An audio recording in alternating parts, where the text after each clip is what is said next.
नमस्कार विद्यार्थी मित्रांनो, कॅटलिस्ट केमिस्ट्री या यूट्यूब चॅनलवर आपले सर्वांचे स्वागत आहे आणि आपले बीडी सर घेऊन आलेले आपल्यासाठी एक नवीन व्हिडिओ. ओके, लास्ट लेक्चरमध्ये आपण पाहिलं होतं केमिकल बॉन्डिंग पाहिले होते, त्यामध्ये कोव्हॅलंट बॉन्डिंग पाहिलं होतं, आयोनिक बॉन्डिंग पाहिलं होतं. कोव्हॅलंट बॉन्डिंग मध्येच पोलार नॉन पोलार मॉलिक्युल्स पाहिले होते. त्यानंतर पाय बॉन्ड काय असतं, सिग्मा बॉन्ड काय असतं हे पण पाहिलं होतं. त्यामध्ये जे ऑर्बिटलचं ओव्हरलॅपिंग होतं ते कसं होतं हे पण पाहिलं होतं. आता त्याच्यानंतरचा जो टॉपिक आहे तो हे हायब्रिडायझेशन. एकदम सोपा टॉपिक आहे हायब्रिडायझेशन आणि त्याच्यानंतरचाच तो पार्ट आहे. ओके, तर ऍक्च्युली ज्यावेळेस ऑर्बिटल ओव्हरलॅप होतात तर त्यावेळेस काय फॉर्म होतं, पाय आणि सिग्मा बॉन्डचं फॉर्मेशन होतं. पण सोबत सोबत हे जे ऑर्बिटल आहेत ओव्हरलॅप होतात, एकमेकांमध्ये मिक्स होतात, बॉन्ड फॉर्मेशन होतं, त्यावेळेस त्यांच्यामध्ये हायब्रिडायझेशन फॉर्म होतं. आता हायब्रिडायझेशन म्हटलं की तुमच्या डोक्यात कल्पना आली असेल की हायब्रिडायझेशन नेमकं काय असतं. तर मित्रांनो, तुम्ही नाव ऐकलेलं असेल हायब्रिड. ओके, हायब्रिड किंवा तुम्हाला बायोमध्ये पण हायब्रिडायझेशनची कन्सेप्ट आहे. ओके, तर हायब्रिडायझेशन म्हणजे काय रे, दोन किंवा दोनपेक्षा जास्त गोष्टीपासून एक नवीन गोष्ट जनरेट करणे, त्याला म्हणतात हायब्रिड. ओके, म्हणजे त्या गोष्टीमध्ये दोघांच्या पण प्रॉपर्टीज असतात. जसं की आता यामध्ये ऑर्बिटल आहेत, तर आपल्यामध्ये किती ऑर्बिटल आहेत, एस ऑर्बिटल आहे, पी ऑर्बिटल आहे, डी ऑर्बिटल आहे, एफ ऑर्बिटल आहे.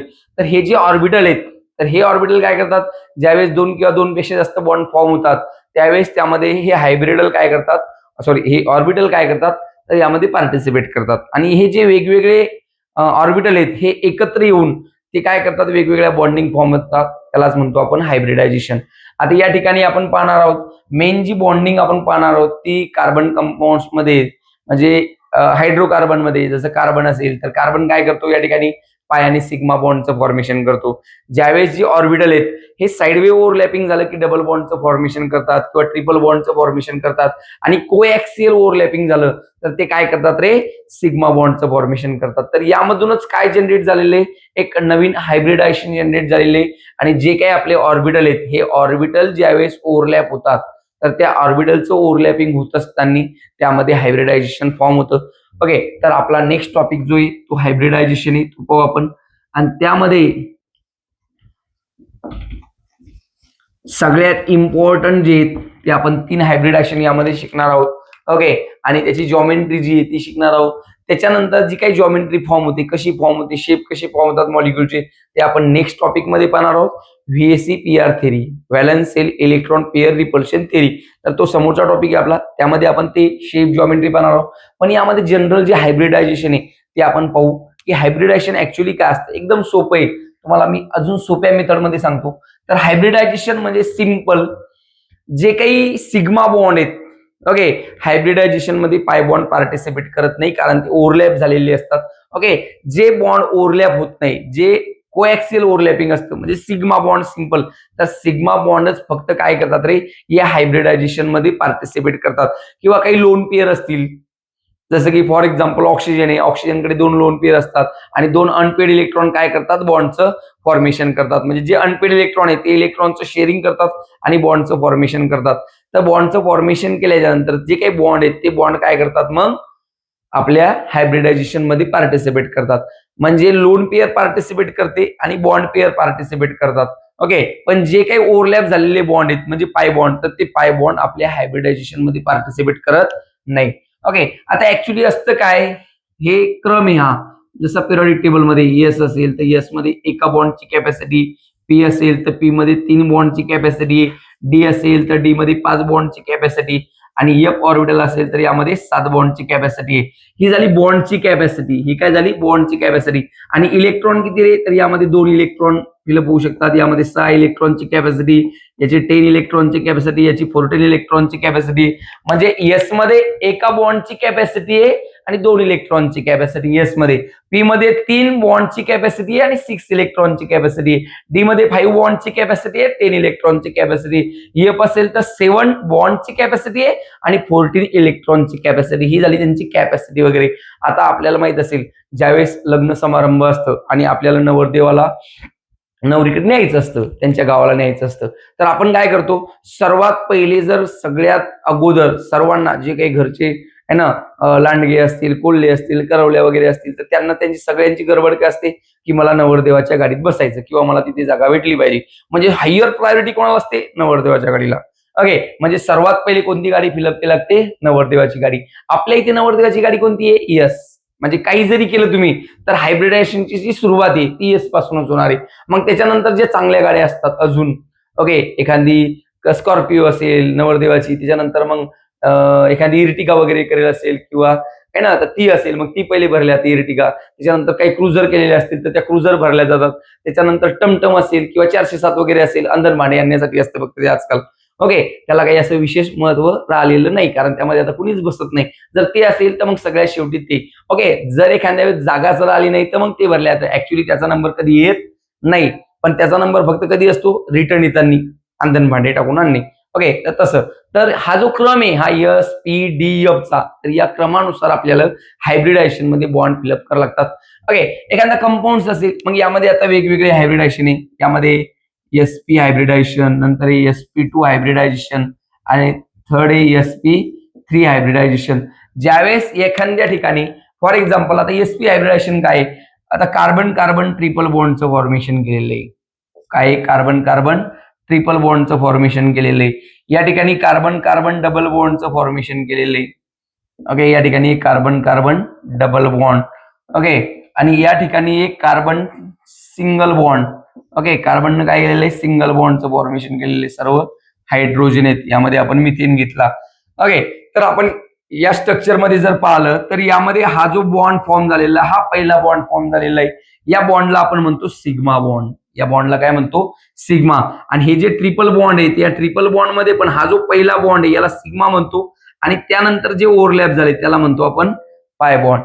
या कार्बन मध्ये हायड्रोजन मधला हा पहिला बॉन्ड याला म्हणतो सिग्मा बॉन्ड. मग आपण जर या कार्बनचा विचार केला, हा जो फर्स्ट कार्बन आहे, ओके, या ठिकाणी मार्क केला मी, हा जो कार्बन आहे या कार्बनचा जर विचार केला तर या कार्बनकडे सिग्मा बॉन्ड किती येत रे?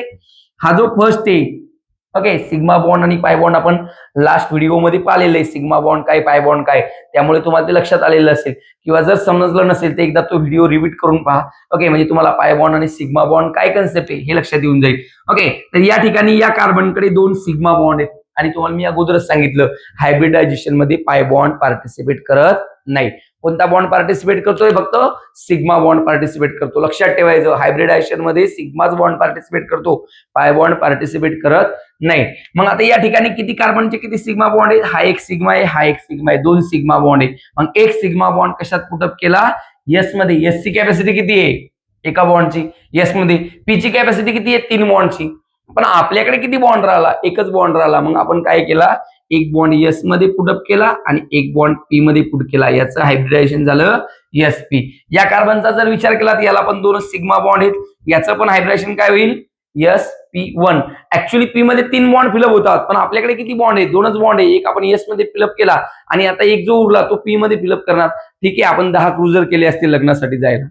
ओके, पण आपले जे काही मंडळी आहेत लग्नाला जाणारे ते 2 क्रुझर मध्ये फुल झाले आणि बाकीच्या क्रुझर पूर्ण खाली आहेत. मग आपण तशा ठेवणार आहेत का? नाही, त्या रिकाम्याच नेणार. पण आपण 2च क्रुझर भरल्या, मग आपण काउंटिंग फिलअप केलेले जे काउंटिंग आहे ते 2च करणार.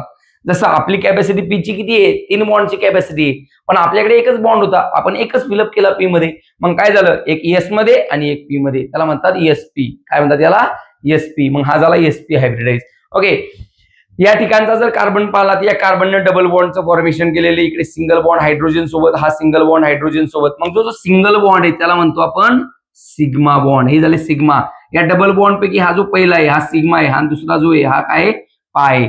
या ठिकाणी पाहिलं या कार्बन हायड्रोजनचा तर हा सिग्मा, या कार्बन हायड्रोजनचा हा सिग्मा, या कार्बन कार्बन मधला हा सिग्मा. म्हणजे या कार्बनकडे 3 सिग्मा बॉन्ड आहे, या कार्बनकडे 3 सिग्मा बॉन्ड आहेत. ओके, दोन्ही कार्बनकडे 3-3 सिग्मा बॉन्ड आहेत आणि पाय बॉन्ड पार्टिसिपेट करत नाही हायब्रिडायझेशन मध्ये. मग 3 सिग्मा बॉन्ड आहे तर एक सिग्मा कशात पुटअप करायचा रे?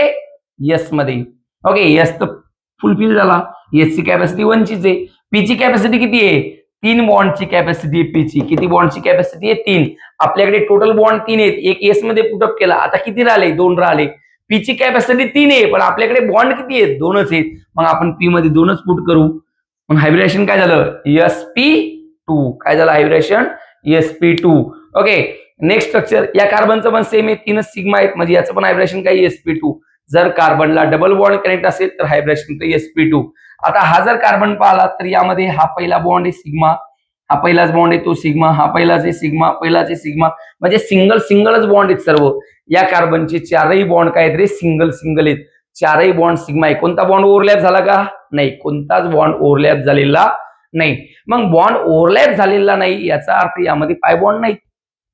जे चार बॉन्ड आहेत ते चारही बॉन्ड काय आहेत, सिग्मा बॉन्ड आहेत. मग 4 सिग्मा बॉन्ड आहेत तर याचं हायब्रिडेशन आपल्याला कॅल्क्युलेट करायचं. ओके, मग एक कशात फिलअप करणार रे, एस मध्ये. आता किती राहिले रिमेनिंग? 4 आहेत, एक गेला, एक एस मध्ये पुटअप केला. आता किती राहिले? 3 राहिले. नंतर कोण आहे? पी ची कॅपॅसिटी किती आहे? 3 ची आहे. आणि आपल्याकडे बॉन्ड पण किती आहेत? 3 आहेत. मग 3 पी मध्ये पुटअप करा. काय झालं हायब्रेशन? sp3. म्हणजे हा जो कार्बन आहे याचं हायब्रेशन झालं sp3. हा जो कार्बन आहे, कार्बन कार्बन ट्रिपल बॉन्ड, याचं हायब्रेशन झालं sp. हा जो कार्बन कार्बन डबल बॉन्ड आहे याचं हायब्रेशन झालं sp. एखाद्या वेळेस अशी कन्सेप्ट असू शकते, म्हणजे एखादा जो कार्बन आहे तो काय करेल, या कार्बन सोबत बी डबल बॉन्ड फॉर्म करेल आणि या कार्बन सोबत पण डबल बॉन्डचं फॉर्मेशन करेल. या टाईपचं स्ट्रक्चर फॉर्म करेल तो. ओके, म्हणजे आपण जर पाहिला तर हा कार्बन जो सेंटरचा कार्बन, इकडे डबल बॉन्ड फॉर्म केला, इकडे डबल बॉन्ड फॉर्म केला, या कार्बन सोबत डबल बॉन्डचं फॉर्मेशन केलं, या कार्बन सोबत पण त्याने काय केलं, डबल बॉन्डचं फॉर्मेशन केलं. इथे हायड्रोजन, इथे हायड्रोजन, इथे हायड्रोजन, हायड्रोजन. हा झाला सिग्मा बॉन्ड, हा झाला sigma bond. Carbon carbon double bond आहे, पहिला काय आहे सिग्मा, दुसरा पाय. कार्बन कार्बन डबल बॉन्ड आहे, पहिला काय आहे सिग्मा, दुसरा काय आहे पाय. Carbon hydrogen sigma, carbon hydrogen sigma. म्हणजे आपण जर हा कार्बन पाहिला तर सिग्मा बॉन्ड किती आहे, 1 2 3, 3 सिग्मा बॉन्ड आहेत. म्हणजे या कार्बनचं हायब्रेशन काय होईल, एक एस मध्ये आणि 2 पी मध्ये. ओके, हा कार्बन आहे 1 2 3 सिग्मा बॉन्ड आहे, एक एस मध्ये 2 पी मध्ये. ओके, पण हा जो सेंटरचा कार्बन आहे या साईडला पण डबल बॉन्ड आहे, या साईडला डबल बॉन्ड आहे. दुसरा जो आहे पाय, दुसरा जो पाय आहे म्हणजे सिग्मा किती आहे, 2च सिग्मा आहे. म्हणजे त्याचं हायब्रेशन काय होईल, sp.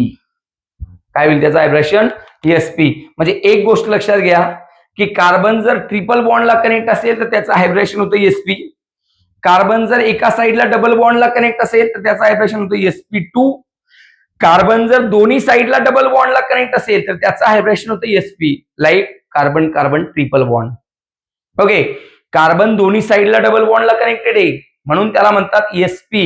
ओके, कार्बन एका साईडलाच डबल बॉन्डला आहे sp2, कार्बन एका साईडलाच डबल बॉन्डला आहे sp2. आणि जर सर्व सिंगल बॉन्ड असेल तर त्याला म्हणतात sp3. मला सांगा मित्रांनो, एकदम सोपी कन्सेप्ट आहे. ओके, सिग्मा बॉन्ड काउंट करायचे किंवा लोन पेअर असेल तर लोन पेअर काउंट करायचे. लोन पेअरचा आणि सिग्मा बॉन्डचा जो व्हिडिओ आहे आपण नेक्स्ट व्हिडिओमध्ये ते सांगणार मी तुम्हाला की लोन पेअर आणि सिग्मा बॉन्ड यांचं हायब्रेशन कसं होतं. ओके, आणि त्यामध्ये वेगवेगळी जॉमेट्री कशी फॉर्म होते, जसं की यामध्ये तुम्ही जर पाहिलं तर यामध्ये sp आहे, यामध्ये sp2 आहे, यामध्ये sp3 आहे. आणि याची जर जॉमेट्री पाहिली sp ची तर काय रे, लिनियर आहे. sp2 ची जर पाहिली तर ट्रायगोनल आहे आणि sp3 ची जर पाहिली तर टेट्राहेड्रल आहे. आता हे ट्रायगोनल, टेट्राहेड्रल आणि लिनियर काय असतं. ओके, काही मध्ये हायब्रिडायझेशन सारखंच आहे पण जॉमेट्री वेगवेगळी आहे. कशामुळे, तर लोन पेअरमुळे. तर तो आपण एक डिटेल्स व्हिडिओ काढणार आहे नेक्स्ट लेक्चरमध्ये, त्यामध्ये तुम्हाला मी ते डिटेल्स मध्ये सांगेन. यामध्ये आपण सिंपल एवढीच कन्सेप्ट समजून घ्यायची की हायब्रिडायझेशन काय. ओके, जर 2 बॉन्ड असेल तर sp, 2 सिग्मा बॉन्ड असेल तर sp. म्हणजे जो कार्बन ट्रिपल बॉन्डला कनेक्ट आहे त्याचं हायब्रेशन होतं sp. जो कार्बन डबल बॉन्डला कनेक्टेड आहे त्याचं हायब्रेशन होतं sp2. आणि जो कार्बन सिंगल बॉन्डला कनेक्टेड आहे सर्व त्याचं हायब्रेशन होतं sp3. आणि जर कार्बन दोन्ही साईडला डबल बॉन्डला कनेक्टेड असेल तर त्याचं हायब्रेशन आणि ट्रिपल बॉन्डचं हायब्रेशन सेम होतं म्हणजे sp. ओके, तर एवढी कन्सेप्ट तुम्ही समजून घ्या. यामध्ये कुणाला काही अडचण असेल तर नक्की कळवा, कमेंटमध्ये सांगा. तुम्ही एक्झाम्पल द्या कमेंटमध्ये, त्याचं सोल्युशन मी तुम्हाला परत देतो. यामध्ये काही अडचण असेल तर मला कमेंटमध्ये सांगा. नेक्स्ट व्हिडिओमध्ये आपण ती अडचण, तो डाऊट सॉल्व्ह करून घेऊ. ओके, पण हा व्हिडिओ पाहिल्याच्या नंतर हायब्रिडायझेशन मध्ये तुम्हाला कोणतीच अडचण जाणार नाही याची 100% गॅरंटी घेतात बीडी सर. ओके, त्यामुळे मित्रांनो एकदम काळजीपूर्वक व्हिडिओ पहा, समजून घ्या आणि काही अडचण असेल तर कमेंटमध्ये सांगा. ओके, किंवा तुम्ही रिफ्लेक्शन क्लासेस मेकर या ठिकाणी येऊन मला भेटू शकता. तुम्हाला काही अडचणी असेल तर त्या विचारू शकता. त्या ठिकाणी पण मी तुम्हाला 100% त्या ठिकाणी तुमच्या डाऊट असतील तर ते सॉल्व्ह करून देण्याचा मी प्रयत्न करेल. आणि 100% केमिस्ट्रीमध्ये जेवढं तुम्हाला स्ट्रॉंग बनवता येईल तेवढं मी स्ट्रॉंग बनवणार. ओके, जोपर्यंत केमिस्ट्रीमध्ये तुम्ही आउट ऑफ मार्क घेणार नाही तोपर्यंत आपण हे व्हिडिओ कंटिन्यू सुरू ठेवणार आहे आणि आपल्याला फक्त रिझल्ट पाहिजे मित्रांनो. ओके, तर नेक्स्ट व्हिडिओमध्ये आपण पाहू याचीच अजून डिटेल्समध्ये concept, means VSEPR theory, valence shell electron pair repulsion theory. Okay, तोपर्यंत थँक्यू.